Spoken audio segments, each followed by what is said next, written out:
2021년 12월 7일 화요일 달코라 뉴스입니다. 휴스턴에서 텍사스의 첫 오미크론 감염자가 확인됐습니다. 새 선거구 개편안이 소수인종을 차별한다며 연방법무부가 어제 텍사스주를 상대로 소송을 냈습니다. 연방준비제도가 자산 매입 축소, 즉 테이퍼링 진행 속도를 높여 내년 3월까지 종료하는 계획을 다음 주 연방공개시장위원회에서 마련할 전망입니다. 코로나 바이러스가 다시 확산하면서 어린이 확진자가 크게 늘어난 것으로 나타났습니다.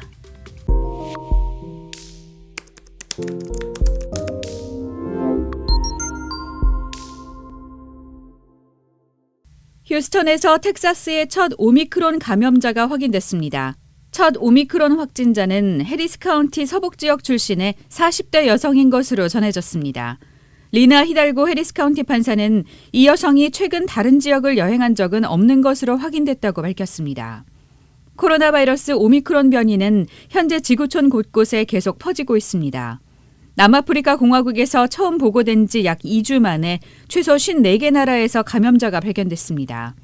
텍사스 보건국의 존 헬러스테트 커미셔너는 오미크론의 전파 속도로 볼 때 텍사스에서의 확진자 발생은 그리 놀라운 일이 아니라고 했습니다.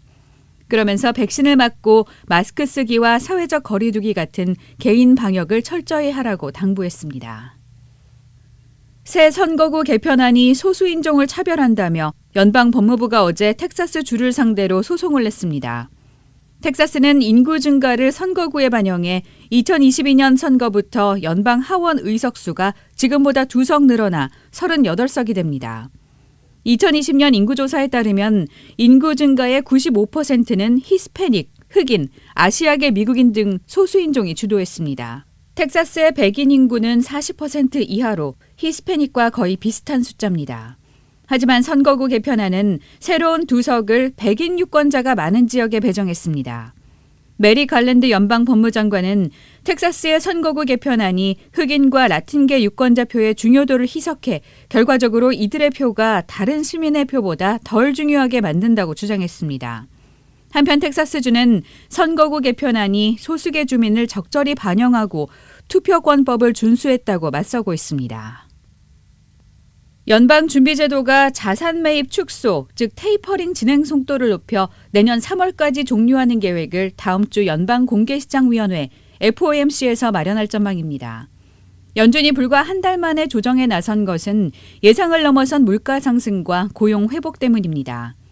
지난달 FOMC 정례 회의를 마친 뒤 국내 물가 상승률이 연준 목표 2%의 2배 이상인 5, 6%에 이른다는 통계가 잇따라 발표됐고 실업률은 최근 4.2%까지 낮아진 것으로 집계됐습니다. 이에 연준은 오는 14일과 15일 FOMC 정례회의 성명에서 높은 물가 인상과 관련해 일시적이라는 수식어를 삭제하고 내년 중 기준금리 인상 전망을 보다 명확하게 표현할 것으로 관측됩니다. 코로나 바이러스가 다시 확산하면서 어린이 확진자가 크게 늘어난 것으로 나타났습니다. 미 소아과학회는 지난 2일 기준 최근 한 주간 어린이 코로나19 확진자가 전체 확진자의 22%가 넘는 것으로 집계했습니다. 신규 확진자 5명 중 1명 이상이 어린이인 셈입니다. 이 기간 어린이 확진자는 총 13만 3,022명으로 일주일 전보다 약 2,000명 더 많았고 17주 연속 한 주간 어린이 확진자는 10만 명 안팎이었습니다. 이에 대해 소아과학회는 어린이 확진자가 극도로 많다며 9월 초부터 지금까지 코로나 바이러스에 감염된 어린이가 200만 명에 달한다고 설명했습니다. 오늘의 단신입니다. 국민의힘이 선거대책위원회 공식 출범 후 첫 회의를 열고 선대위 공식 명칭을 살리는 선대위로 확정했습니다. 가천대학교가 더불어민주당 이재명 대선 후보의 석사 논문 표절 의혹을 검증하겠다는 입장을 밝혔습니다. 어제 독일 차기 연립정부 합의안 승인이 마무리되면서 올라프 숄츠가 이끄는 신호등 연정이 내일 출범합니다.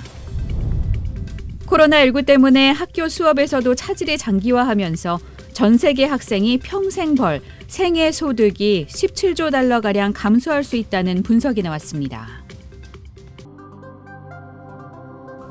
지금까지 12월 7일 화요일 달코라 뉴스의 소피아 싱이었습니다.